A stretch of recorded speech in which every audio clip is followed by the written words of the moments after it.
Jordi, un placer hablar contigo. Un placer que nos expliques muchas cosas. Yo hace muchos años que te conozco. Pues sí. Desde antes de empezar o cuando estaba prácticamente empezando Quantion. Vienes de Accenture, de una gran consultora estratégica de toda la vida, Sí. pero has apostado por tu propia empresa. Ahora sois unos 120 personas en el equipo, más de 10 nacionalidades, por tanto mucha diversidad, mucha interculturalidad, a clientes en Europa, clientes en Barcelona, clientes en Madrid y grandes clientes como Lufthansa, marca emblemática del mundo de la aviación, y por ejemplo el Mundial de Qatar, que es una cosa que todo el mundo está como viéndolo porque es algo muy, muy global y muy importante, ¿no?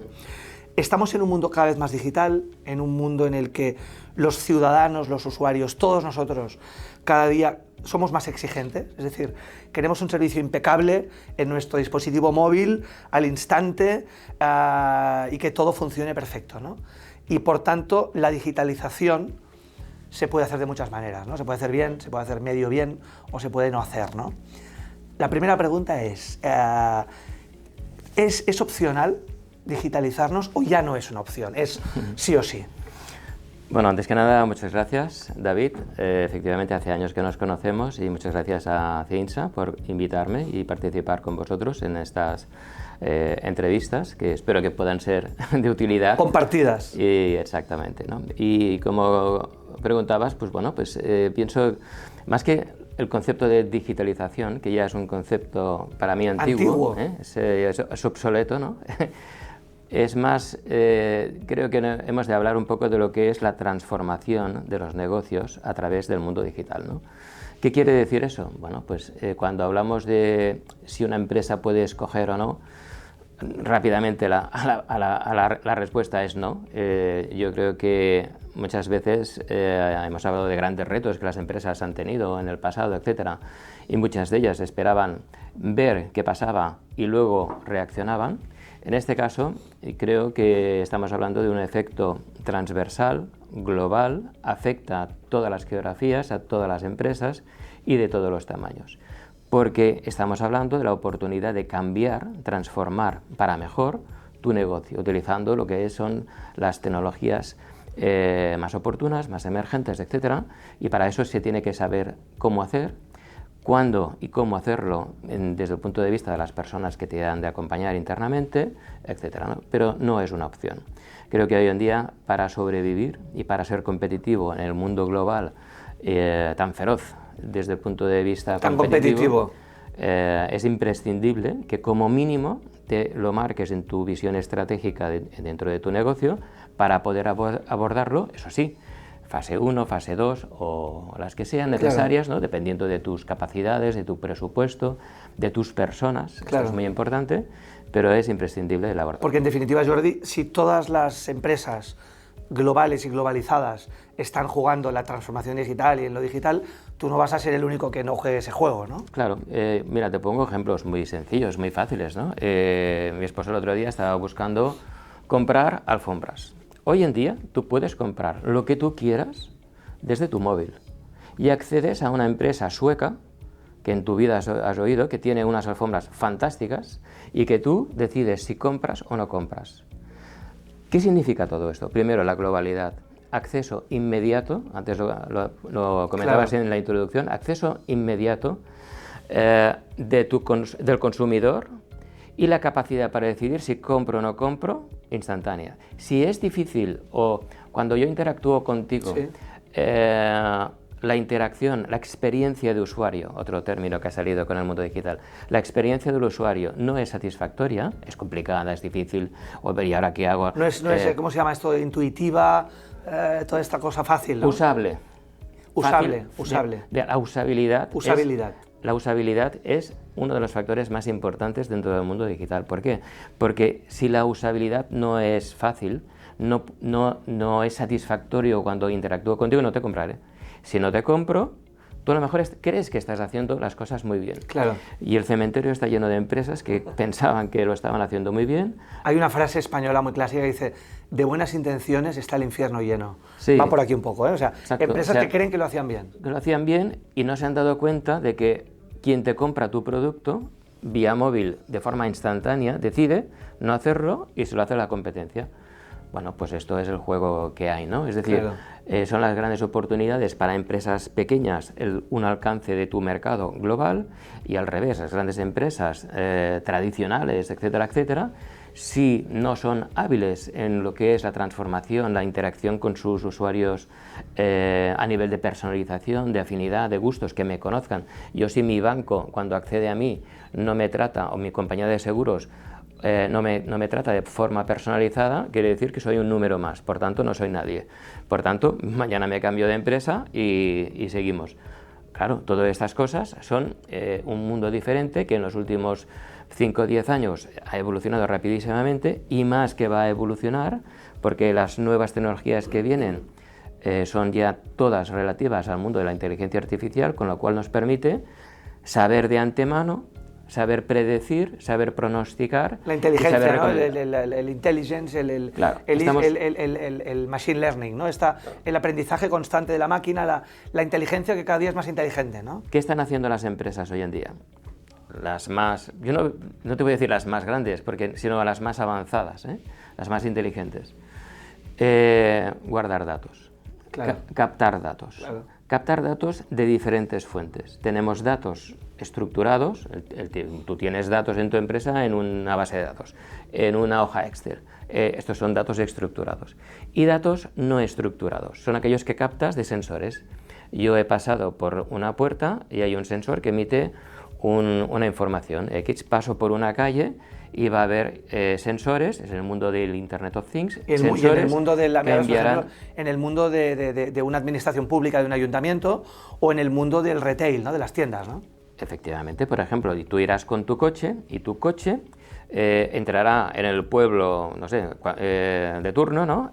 Y si llegará un momento en que tendrás en tu aparato dentro de tu coche, pues información relativa, pues si voy al ayuntamiento, o mira, aquí se come muy bien, en este restaurante encontrarás estos platos fantásticos, o mira, el taller está a 3 metros a la izquierda.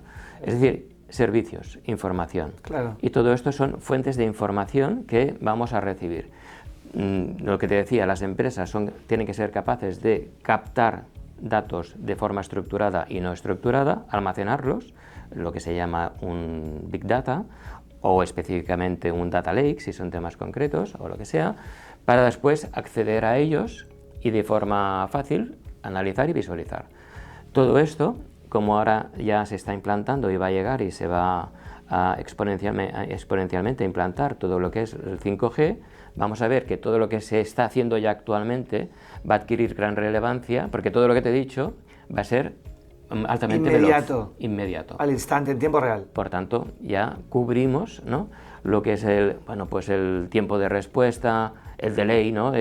Ha tardado 2 segundos en contestarme, Claro. Pues todo esto ya se va a superar, ¿no?, con el 5G. Es decir, van saliendo tecnologías cada vez más avanzadas que hacen que las cosas pasen muy rápidamente y muy velozmente. Por tanto, es muy importante que las empresas se preparen para gestionar bien, de forma inteligente, todo el tema de los datos, y al mismo tiempo dar ese servicio al consumidor que ya decíamos que lo quiere ya.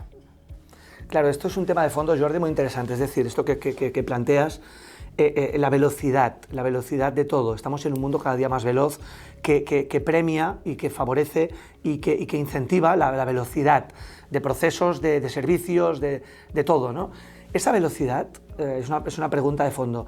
¿No es una velocidad de las máquinas? ¿No es una velocidad tecnológica y no humana? Es decir, el ser humano no va a otra velocidad. Es decir, el ser humano no es, por naturaleza, un poco más lento o bastante más lento. Por tanto, si el ritmo y los tempos los marcan las máquinas, y las máquinas son veloces y cada día son más veloces, yo pregunto, ¿esto al ser humano le va bien o le va mal al final?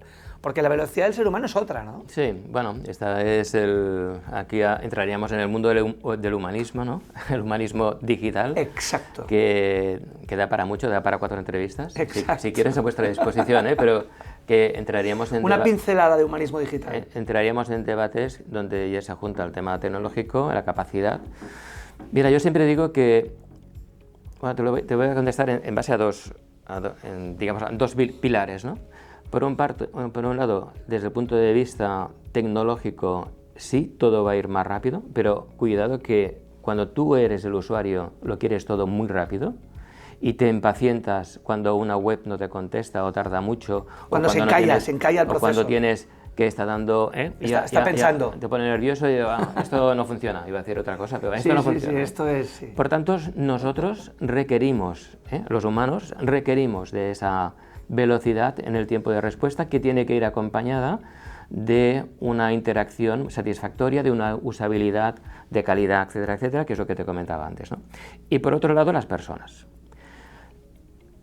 Si me pongo en el otro lado, las personas, yo creo que clarísimamente, y esto es un problema, o puede ser un problema para muchas personas, tienen, bueno, imagínate, tú has hecho las cosas durante muchos años y has aprendido y las haces muy bien de una forma, y tienes la obligatoriedad de desaprender el cómo lo has hecho y aprenderlo a hacerlo de otra forma.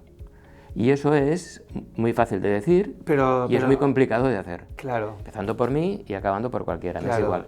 Pero, por tanto, es como desaprender y aprender, y aprender constantemente. Y eso es, hoy por hoy, uno de los factores más importantes, el obstáculo más importante que hay en casi todas las empresas, en casi todos lados, iba a decir, porque... Imagino una empresa, una dirección, y a partir de aquí, de arriba abajo, un top-down, ¿no? Si yo no estoy seguro, he aprendido a dirigir la empresa, he hecho las cosas de una forma, etcétera, etcétera, y ahora tengo que cambiar y hacerlo con un dashboard, con unas tecnologías diferentes, que vienen de fuentes diferentes y lo plantean de una forma diferente y tal, me genera incertidumbre, inseguridad en la toma de decisiones. Deslegitimidad, es decir, te sientes menos legitimado. Te sientes inseguro en la toma de decisiones. Claro. Tú tienes información que puede ser muy valiosa, pero que si no confías en ella o no sabes utilizarla o no sabes gestionarla, te puede generar dudas y problemas. Por tanto, por eso digo que es importante. Por tanto, bloqueos de decisión. Totalmente. Es decir, y vamos al primer punto, que es el de, bueno, ¿tienen las empresas la posibilidad de no hacer nada? No. Desaparecen. Porque hay muchas empresas que al tener incertidumbres no pierden oportunidades. ¿Qué pasa?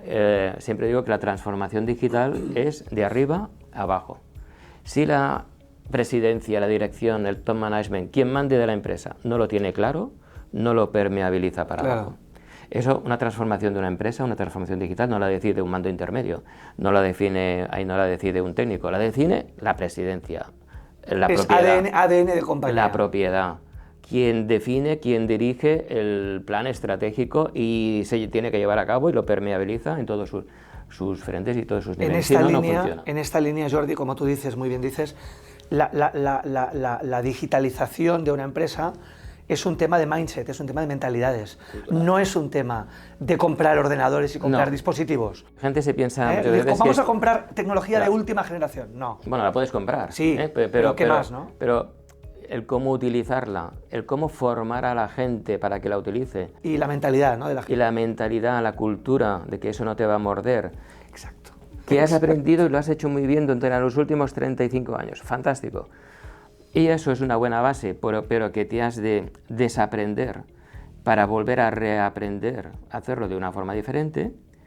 Ojo, y con la seguridad de que la compañía lo sabe y te apoya y te gestiona el cambio correctamente, yo creo que es la base del éxito de la evolución y de la transformación digital. Muy interesante lo que has dicho, la imagen, me quedo con una imagen gráfica, física, de un equipo directivo ponen muchas tecnologías para su equipo y el equipo ve esa nueva tecnología como un perro que le va a morder la mano. Totalmente, o sea, tú ves, tú piensas, tú eres un trabajador y piensas, en mi mesa el jefe me ha puesto una máquina que me va a complicar la vida y que me va a generar estrés. La pregunta que mata cualquier innovación es, pero si toda la vida lo hemos hecho así y nos va bien, ¿para qué hemos de cambiar? Esta es la gran pregunta. Y entonces son los matadores, los killers de la innovación, los matadores o los asesinos de la innovación, pero es humano. Es humano, es una resistencia y es una defensa en el fondo. Entonces, cuando planificas y cuando apuestas por hacer un proyecto, una transformación, etcétera, etcétera, es imprescindible que en un punto determinado del proyecto haya una gestión del cambio, que implica formación, apoyo, no sé, todo lo que sea necesario, incluso dar herramientas, píldoras, ¿no?, digitales para que la gente... Mira, te voy a poner un ejemplo. Sí. En una gran farmacéutica, además catalana... ¿Cliente vuestro? Cliente nuestro. Estaban como es un problema, no voy a decir el nombre, pero estaban desesperados porque hacían proyectos digitales, ¿no?, y sus empleados, miles de empleados, no los utilizaban o los hacían fracasar directamente. Claro. Los saboteaban entre tú y yo. Exacto. De alguna manera. Y el uno por el otro, sí, pero no funcionaba, ¿no? Y entonces, ¿qué podemos hacer? ¿Qué podemos hacer? Gestión del cambio. Ya les hemos hecho cursos de formación. Bueno, pero ¿qué cursos haces? El típico curso. A lo mejor no funciona. Claro. Entonces se nos ocurrió, pues una tontería, ¿eh? Se nos ocurrió decir, oye, ¿qué no le da miedo a la gente? El móvil, ¿vale? Muy bien. Podemos hacer cursos de píldoras de vídeos de no más de 1 minuto explicando cosas, instrucciones, ¿Y si los esto no por funciona WhatsApp? y tal, en un YouTube. En un YouTube. Que eso la gente puede consultarlo a través de su móvil, puede estar en casa sin necesidad de que nadie con el látigo le esté vigilando, etcétera, etcétera, y puede verlo 24 veces hasta que aprenda cómo funciona. Oye, pues fue un éxito. ¿Por qué? Porque entonces el típico manual de instrucciones, claro, que a lo mejor lo dabas con un tocho, con un libro, da mucha pereza. Con un profesor que te explica, o que tú mismo a través del PC tienes que hacer durante 3 horas un curso y con test. Bueno, larguísimo, pues, oye, pesadísimo. Lo haces con píldoras multimedia, visuales, con una persona que te lo explique, para que tú lo practiques, para que tú lo hagas sin miedo, ¿no?, y pierdas el miedo, ¿no?, y a partir de aquí, pues con estas tecnologías que todo el mundo usa y que son fáciles y tal, aprendieron a utilizar tecnologías nuevas que se aplicaban en los proyectos de la farmacéutica. Claro. Bueno, es un ejemplo, muy interesante, ¿no? Es decir, hemos de cambiar también las formas de formar, claro, a nuestras personas. Claro. Oye, por tanto, desde Quantion hacéis, Jordi, todo esto, es decir, sí, para Lufthansa, para el Mundial de Qatar. Explícanos, para que lo entendamos bien, qué hace Quantion para sus clientes. Nuestra propuesta de valor, que la verdad es que estamos muy contentos porque nosotros somos una empresa realmente joven, como puedes ver, somos muy jóvenes. Aparecimos en el mercado en 2015. La verdad es que estoy muy contento porque hemos crecido mucho en personas. Yo creo que es muy importante porque estás más solo que la una. Por mucho que te digan, en este país, cuando creas una empresa, claro, nadie te ayuda, claro, y estás muy solo, sobre todo a la hora de pagar las nóminas, claro, los impuestos y todo lo que haga falta.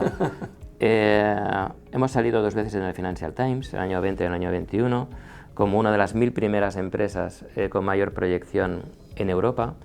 Nos han dado un premio La Razón, El País, estamos muy contentos, ¿no? Porque la propuesta de valor de Quantion ha sido muy atractiva en el sentido de, partiendo de los retos que comentábamos de las empresas, tenemos diferentes servicios. Exploramos a nivel global qué se está haciendo sobre ese reto para averiguar, oye, de una tecnología determinada, qué hay, qué se está haciendo en el mundo. Luego establecemos la parte de consultoría. Tú estás aquí y quieres ir aquí, oye, pues te establezco la hoja de ruta desde el punto de vista de qué tienes que hacer y cómo lo tienes que hacer.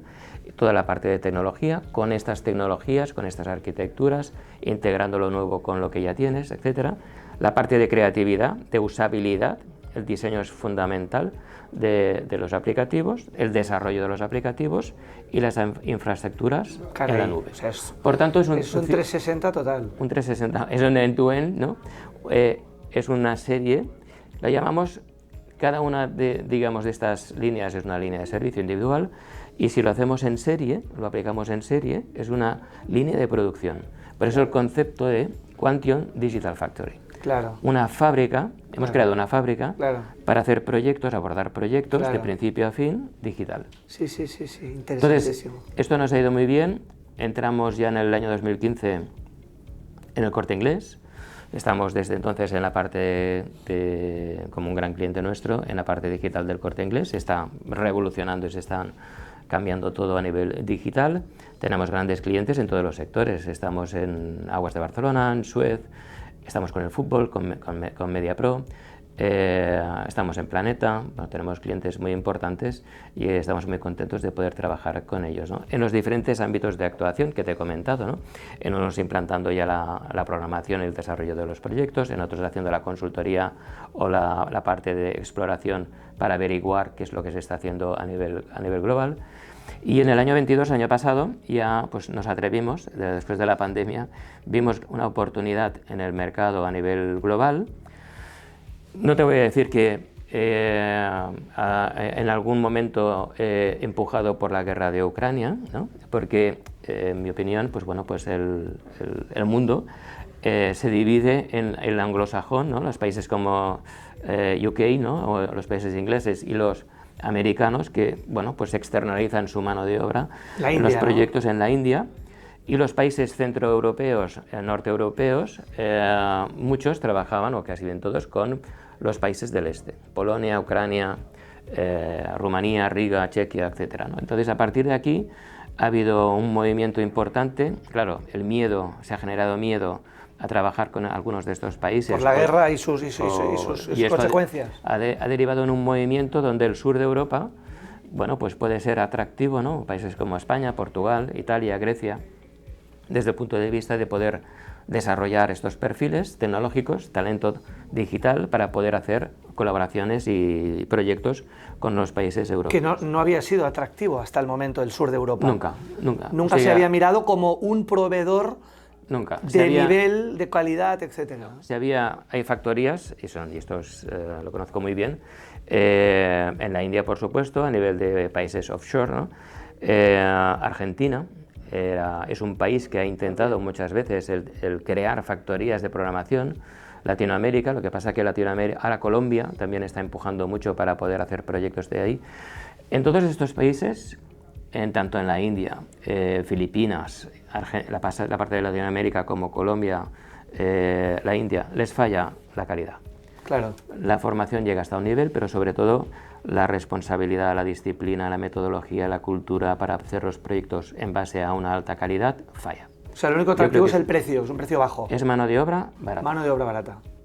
Y efectivamente es mucho más barata que Europa, ¿eh? Claro. Y mucho más barata que nosotros, que en España. Claro. Pero creo que si no quieres perder los nervios para no hacer otra cosa, más vale pagar un poco más, ¿no? Y asegurarte la fiabilidad, las fechas de entrega, los resultados de entrega con un poco de calidad que te asegure todo el proceso. Aquí es donde ahora nosotros hemos aprovechado, por eso el año pasado ya empezamos y tenemos... Claro. Actualmente tenemos muchas personas trabajando con el tema, con Lufthansa. Con Qatar, con el Mundial de Qatar, hicimos todas las aplicaciones desde el punto de vista de turismo, de ocio, de cuando llegas a un país y no sabes dónde ir o qué hacer o qué visitar, o eventos que se... Temas vinculados con turismo, ¿no? Turismo, más ocio... relacionado con el mundo del turismo. En cambio, pues todo lo que es Lufthansa, pues estamos haciendo, mira, ¿sí? Estamos básicamente trabajando en dos líneas de actuación. Uno, lo que es el servicio al cliente, con asistentes virtuales, tecnología de inteligencia artificial, toma de decisiones, dar un mejor servicio a quien interactúa con el grupo. Son 5 compañías aéreas, claro, con el grupo desde el punto de vista de tú como cliente, ¿no? Y luego está todo el tema de las tripulaciones, la parte interna suya, ¿no? De las tripulaciones, bueno, desde la seguridad, las comidas, todo. O sea, por un lado es cliente final y por otro lado es equipo interno. Su equipo interno, que también va a volar y que tiene una serie de condicionantes y necesidades importantes. Todo esto son grandes proyectos, lo he resumido en poco tiempo, claro, pero que son grandes proyectos donde se utilizan nuevas tecnologías relacionadas con el mundo, por ejemplo, de Natural Language Program, el chatbot, ¿no? Asistentes virtuales, interactúas primero con los diferentes dispositivos, luego a través de la voz, etcétera. Vas incrementando, o sea, vas creando la base y luego vas incrementando. Esto nos pasa en todos los proyectos, ¿eh? Hay una base tecnológica, la gente aprende, la gente pierde el miedo, creamos un siguiente nivel y avanzamos. Si vemos que la gente no aprende o no pierde el miedo, no se puede avanzar. Claro, lo importante es no ir 3 pasos por delante. Eso es un fracaso. Porque la gente se pierde, claro, y fracasas. El sistema fracasa. Es un fracaso. Claro. Y entonces es muy importante que tanto, bueno, me refiero a la gente que lo usa y como el que lo está realizando, ¿eh? Sí, o sea, si vas más deprisa de lo que decíamos antes de aprender, reaprender, claro, vas a fracasar. Claro. Porque puedes sacar algo fantástico, pero que si la gente no te lo compra... Es un tema de adopción, la gente tiene que adoptarlo y tiene que convertirlo en su vida cotidiana, ¿no? Exacto. Y tiene que convertirlo, Jordi, en un aliado. Exacto. No percibirlo como un enemigo, ¿no? Eso es fundamental. Entonces es fundamental, ya te digo, desde el nivel de dirección, claro, que es el que tiene que poner la apuesta, el y el dinero. El directivo tiene que estar también tecnológicamente al día, ¿no? Imagínate que tú eres el presidente o el director de una gran empresa y tal, no sé, y te presentan, bueno, pues ahora, no sé, vamos a interactuar con nuestros clientes, que hasta ahora les enviábamos una carta, pues mire, ahora vamos a enviarles no sé, un mensaje de voz a sus móviles y te dirás, oye, cuidado, Claro. ¿Seguro? ¿Cómo lo vamos a hacer? ¿Cómo definimos y cómo separamos el valor a mis clientes personalizado del intrusismo? Porque, es una frontera muy delicada, ¿eh? Claro, si tú me envías cada 2x3, te lo digo porque son casos que nos ha pasado mucho, por ejemplo, en el sector de retail, ¿no? Que tú compras algo, no voy a decir marcas, pero que compras algo y al día siguiente te empiezan a bautizar y a enviar mails y mails y te mails. Bombardean. Que al final los bloqueas y... Claro. Bueno, si sí, porque se convierte en spam. Si me quedaría, pasa de información a spam. No solamente no me has fidelizado, lo has hecho tan mal que te he bloqueado y pasas a spam. Entonces, claro, o sea... Hay que hacerlo bien. Consigues el efecto contrario, por tanto, lo has de hacer muy bien. Y eso es una delgada línea roja que, si lo haces bien, se convierte en, oye, mira qué buenos son, que saben que estoy en la tienda, saben que me interesé por la lavadora aquella y me dicen que está de oferta y que si la compro, pues eso es un valor. Claro. Si tú cada día me envías 250 mails, cómprate la lavadora, que no sé qué, no sé cuántos, al spam. Claro. Por lo tanto, entonces, hay que hacerlo bien, Por eso digo que son apuestas, hay que tenerlo claro, hay que ser inteligente en cómo lo llevas a cabo. Si lo haces más deprisa o con un volumen demasiado elevado, te conduce directo al fracaso, ¿no? Y entonces, bueno, pues todo esto... Es muy delicado, ¿no? Es todo muy...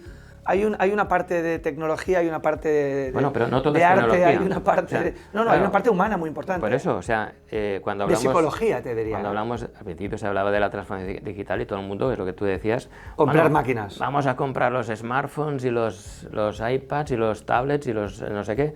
No tiene nada que ver con todo esto. Es más, no lo podemos hacer porque no entendemos de la nube o no entendemos de realidad virtual o no entendemos de la realidad. No tiene nada que ver. Nada. Tiene que ver con la aplicabilidad de según qué tecnologías, sí, al negocio. Y el negocio es tu negocio y tú dominas el negocio. Y tus clientes, hasta ahora los has gestionado, has interactuado con ellos de una forma. Ahora puedes hacerlo de otra. De esta forma, con esta herramienta, con estos dispositivos.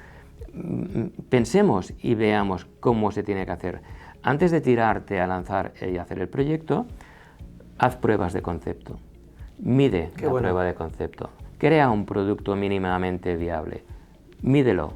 Mide que el retorno de la inversión, cuantitativo, dinero, y cualitativo, usuarios, lo aceptan. Si no, no lo hagas. Claro, muy bien. Si tú, o sea, Quantio no ha tenido éxito porque hemos visto grandes fracasos de proyectos en España. Claro, y vais a aprovechar la oportunidad para hacerlo bien. Hombre, pues si no, ¿cómo hubiéramos entrado en esas grandes empresas que te he dicho y otras, no? Si hemos entrado es porque nos han probado y porque otros estaban antes, han fracasado, no lo han hecho bien y fuera. Aquí no hay más oportunidades. Y por tanto, nuestra metodología nos ha ido muy bien porque proponemos siempre esto. Hagamos, aunque no tengas muy claro, hagamos una prueba de concepto. Por ejemplo, mira, hay muchas empresas, bueno, yo empiezo a hablar, Sí, me encanta. Fidel Castro. Hay muchas empresas que se lanzaron a trabajar con startups. Fantástico, es muy moderno. Pero ¿es la startup que tú tienes que escoger para trabajar? ¿Es la plataforma? Pruébala. Si no la pruebas y te has lanzado, te puedes pegar un tortazo importante. Un tortazo de perder tiempo, esfuerzo y dinero. Muy importante. Bueno, pues esto ha pasado muchas veces. Es de probarlo, medirlo, crear producto mínimamente viable, mídelo, retorno de la inversión, chequéalo y mídelo, y si es que sí, entonces hagamos el proyecto. Genial. Entonces, Jordi, hay algo muy interesante y es que estamos en una paradoja, ¿no? Estamos en CEINSA, aquí somos expertos en temas de política salarial, compensación, por tanto, cuidar el talento de las compañías, ¿no? Y hay una paradoja, y es que cada vez más, en España, por ejemplo, necesitamos mucha gente con talento digital, muy preparada, y no la tenemos. No la tenemos. Y, por ejemplo, cuando vemos que viene Google aquí a Barcelona o Madrid y dice que van a crear no sé cuántos puestos de trabajo, Google o empresas digitales, empresas tecnológicas, decimos, bueno, pero ¿de dónde los van a sacar? Y hay algo que en el sector se habla mucho, y es que al final os los quitáis de uno al otro. Es decir, que hay poco talento digital, hay pocos profesionales realmente formados, y al final esos pocos pues os los rifáis entre vosotros. Por tanto, ¿cómo podemos generar muchísimo talento digital porque lo necesitamos? ¿Cómo se hace esto? Esto es un problema de país. Yo soy de la opinión, y de hace años, ya cuando no hablábamos del mundo digital, sino de informática, ya lo hubiéramos podido hacer. Hay grandes países como la India, que ha surgido de la miseria y les ha salvado todo lo que son las factorías digitales, ¿no? Desde el punto de vista de desarrollo, y trabajan para todo el mundo, ¿no? ¿Y cómo lo han hecho? Es decir, pasar de la cultura india a formar a gente para ser ingenieros. ¿Cómo pasas del mundo tradicional? El gran soporte anglosajón que decía antes, ¿no? Los americanos, los americanos sobre todo, han invertido muchísimo en la India. Todas las empresas tecnológicas, todas las empresas grandes consultoras, Accenture, bueno, Microsoft, IBM, HP, todos tienen mínimo el 80-90% de su desarrollo de mano de obra está allá, han invertido y luego está la sociedad india. Yo he estado allá, fui una vez, dije nunca más, porque cuando ves la realidad te asusta, ¿no? Y entonces es un mundo totalmente diferente al de aquí. Aquí la gente, pues tenemos sindicatos, tenemos salarios mínimos, la gente estudia, se forma, etcétera, y tenemos una sociedad diferente, ¿no? Allá es o trabajo o paso hambre y estoy en la calle y me muero. Es dual, es muy radical. Si trabajo, ¿cómo? Porque es otra cosa, hostia. El dinero va a la familia, el dinero que me pagan va a la familia, y yo como 3, 4, 5 veces al día mientras estoy trabajando. Es decir, cuanto más horas trabajo, como más. O sea, que son conceptos totalmente diferentes a lo que es Occidente, ¿no? Entonces, aquí en España, yo creo que tenemos un gravísimo problema. Yo creo que cuando la pandemia vimos clarísimamente que el país dependía del motor económico del turismo. No hemos aprendido nada y continuamos dependiendo del turismo. No hemos avanzado, no hemos salido de ahí. No. Cuando tenemos una gran oportunidad, pero no sé por qué motivo, debe ser muy complicado, pero tengo clarísimo que la formación profesional es deficiente en lo que es el mundo de la informática, el mundo de la tecnología, el mundo digital, diseño. Es que hay muchos campos, ¿no? Se podría especializar gente normal y corriente con pequeñas dosis de formación, cursos, para que la gente salga, aprenda, coja un poco de experiencia en el mundo laboral, vuelva a hacer otro curso, avance a nivel de experiencia, vuelva a hacer otro curso. En temas de usabilidad, diseño, de analítica, de programación, múltiples lenguajes, bases de datos, es inmenso. Las universidades, yo siempre digo lo mismo, cuando alguien acaba la carrera de informática te pide trabajo de director general. Dice, no. Exacto. Perdona, has de empezar de programador. Todo el mundo necesitamos 1, 2, 3 años de experiencia en programación. Y en el lenguaje A, B o el C, no lo sé, lo que sea. O ahora en datos. ¿O es que los científicos de datos o los ingenieros de datos salen de dónde salen? Claro. O sea, vamos a especializarnos en innovación. Bueno, ¿y tú cómo lo haces? Estás en la ducha cada mañana en tu casa y dices, mira, me voy a la oficina a innovar. ¿Y cómo lo haces? Explícamelo, porque yo no sé hacerlo. Claro. O sea, todo esto son métodos, no sé, experiencia, procesos, caminos, fase 1, fase 2, fase 3. Y a lo largo de los años vas aprendiendo y lo vas aplicando. El aprendizaje se consolida así, ¿no? Claro. Con fases. Yo creo que no hemos sabido, como país, aprovechar la gran oportunidad de tener, y aquí habría cabida para los que son de aquí, los que vienen aquí, los que son de fuera, para integrar multidioma, multicultura, multidiversidad total, porque es necesario, nos hace falta. Claro. Cuando oigo las noticias de se abre el centro de inteligencia de Microsoft y tal. 300, y vamos a crear 300 personas. El de Google, 200, el del otro, 250. Y bueno, ¿y de dónde las vas a sacar? Porque yo las busco y no las encuentro, no existen. No, van a venir de fuera y, bueno, van a venir 4 de fuera, pero no van a venir 44.000. Claro. O sea, a veces se informa, pero no se informa correctamente o no se informa del todo al 100%. No se hace una foto real del mundo real. Yo te diría que hay mucho de marketing, a todo el mundo le interesa vender que ha abierto el Digital Hub o el centro de innovación o el centro de no sé qué y que vienen extranjeros a vivir aquí y porque el mundo es maravilloso y porque aquí hace sol y se come bien, está muy bien, pero no son muchos. Claro. Y entonces no es significativo el número. La gente de aquí, todas las empresas tecnológicas, todas las empresas que estamos en el sector de la tecnología, mejor dicho, sí. Necesitamos gente. Gente que empiece, que programe, que aprenda, que evolucione, que después haga análisis, que después gestione equipos, que después supervise proyectos, que después... Entonces, todo esto son pasos y se necesita gente. Si nos vamos robando a la gente de los unos a los otros, claro. ¿Qué pasa? Encareces totalmente los perfiles, la gente está muy por encima en cuanto a coste de lo que realmente aporta como valor y eso significa que al más mínimo problema la gente se va a la calle. Y dejamos de ser competitivos seguramente, ¿no? Es decir, al final es... Encareces un producto, no eres competitivo y por tanto, ya te digo, ¿qué ha pasado con las tecnológicas ahora? Están despidiendo miles de personas en todas partes. Lo estamos viendo ahora estos días. Miles. No se salvan ninguna.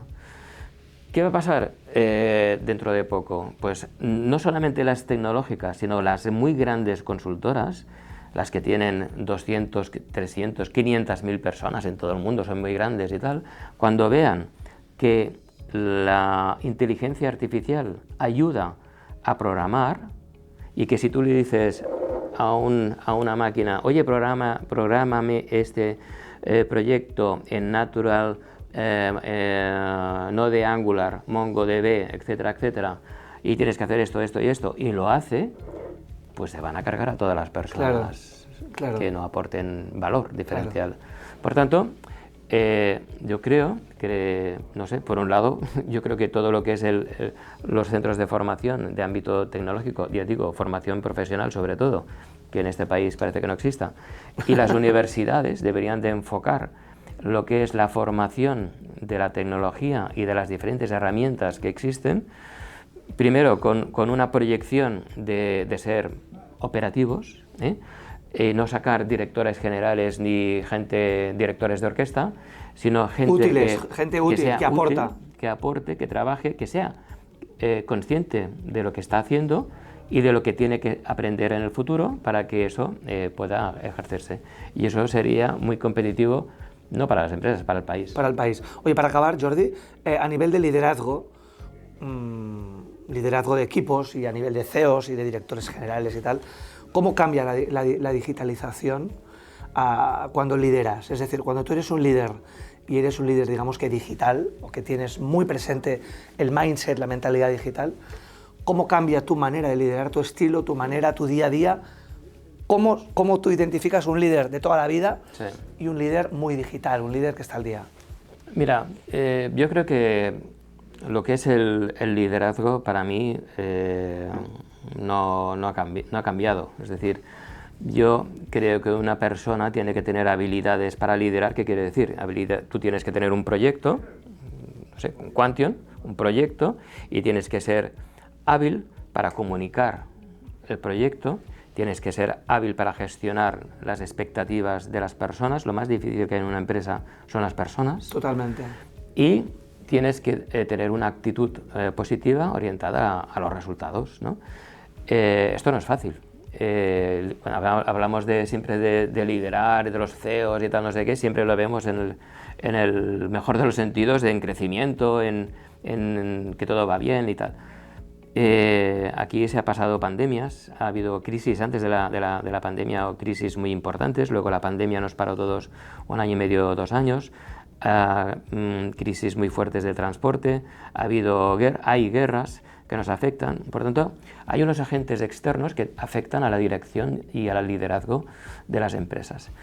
Yo creo que a mí, al menos personalmente, yo creo que la confianza es un valor imprescindible en todo lo que es tu equipo ejecutivo. Es imprescindible porque no hay otra forma de funcionar. Hoy no ves a todas las personas cada día. Por tanto, Exacto. las ves periódicamente, algunas veces las ves ahora ya presencialmente, pero hasta hace muy poco las veías virtualmente. Una pantalla. Tenemos las pantallas, que nos ha ido muy bien, hemos descubierto un mundo nuevo, ¿eh? Es fantástico porque hemos ahorrado en viajes lo indecible, ¿no? Hemos ahorrado en viajes, pero perdemos también el factor presencial, sí, la relación humana. Por tanto, bueno, pues yo he tenido, por ejemplo, que implementar reuniones donde el equipo directivo se conecta y tal, con la cámara conectada, porque quiero ver a las personas y quiero que las personas me vean, porque las expresiones, cuando tienes a alguien a muchos kilómetros de distancia, ¿no? Pues no sabes cómo reaccionarás, ¿no? Claro. El email va muy bien, pero es muy frío. Sí, no sí. Es y lleva equívocos, y genera equívocos, ¿eh? Envías tono... un email y una persona ha entendido una cosa y la otra la contraria. Por eso, o sea, es una comunicación a veces poco eficaz. Por eso. Por tanto, hoy en día yo creo que tenemos que jugar un poco con todo. Evidentemente se tiene que jugar con el teletrabajo. Ya las personas que seleccionamos, si no es a través con el teletrabajo, ya te dicen que no. Es decir, por tanto, el teletrabajo claro, ya es una pieza fundamental. Se ha convertido en un estándar ya. En un estándar. Segundo, has de comunicar muy bien y ser muy atractivo con tu proyecto para que la gente se incorpore a tu equipo. Algo de valores, ¿no? Y se mantenga. Que los valores de tu compañía coincidan con sus valores personales. Tu propuesta de valor, los proyectos que van a hacer, las tecnologías con las que van a trabajar, que la empresa sea lo más auténtica posible, claro, ética, claro, que hagamos diversa. Yo antes te decía, bueno, tenemos gente de 10 nacionalidades. Y vamos a tener más. Claro. Y somos una empresa relativamente pequeña, 120 personas o así, es relativamente pequeña. Estáis creciendo mucho. Pero tendremos gente a lo mejor de 15, 20 nacionalidades, culturas, idiomas diferentes, razas diferentes, religiones diferentes. Bueno, eso es un valor. ¿Sabes cómo se llama esto? Se llama inteligencia cultural. Cuando se habla de inteligencia artificial y se habla de inteligencia tecnológica, esa inteligencia en la que hay equipos interculturales, eso se llama inteligencia cultural. Y es muy importante. Es muy importante. Hoy en día yo creo que es muy importante porque te enriquece, ¿no? Claro. No solamente tiene que haber diversidad de género, sino todas estas otras diversidades. Yo apuesto por ello. Claro. Por ejemplo, tú comentabas, es una apuesta hecha expresamente. Claro. ¿no? Invertimos en eso porque queremos eso y queremos esta multiculturalidad a nivel de idioma, raza, cultura, etcétera, etcétera, porque eso enriquece el comportamiento. Y cuando la gente se reúne en la oficina o toma un café y tal, pues enriquece. Claro. Todo lo demás, digamos, lo anterior es monotonía, es aburrimiento, y hoy en día no te puedes blanco y permitir, negro, blanco y no negro. te puedes permitir lo antiguo ya. Antes o te transformas o desapareces, pues hoy en día con el talento, con las personas, exactamente lo mismo. O cambias y te adaptas a los nuevos tiempos, o te vas a quedar solo con nadie. Clarísimo. Jordi, gracias por tu tiempo, gracias por compartir tantas cosas reales de una empresa que has fundado, que diriges, que está en crecimiento constante, que se está globalizando, y gracias por vivir en el presente, pero 2 pasos por delante. Gracias. Muchas gracias a vosotros.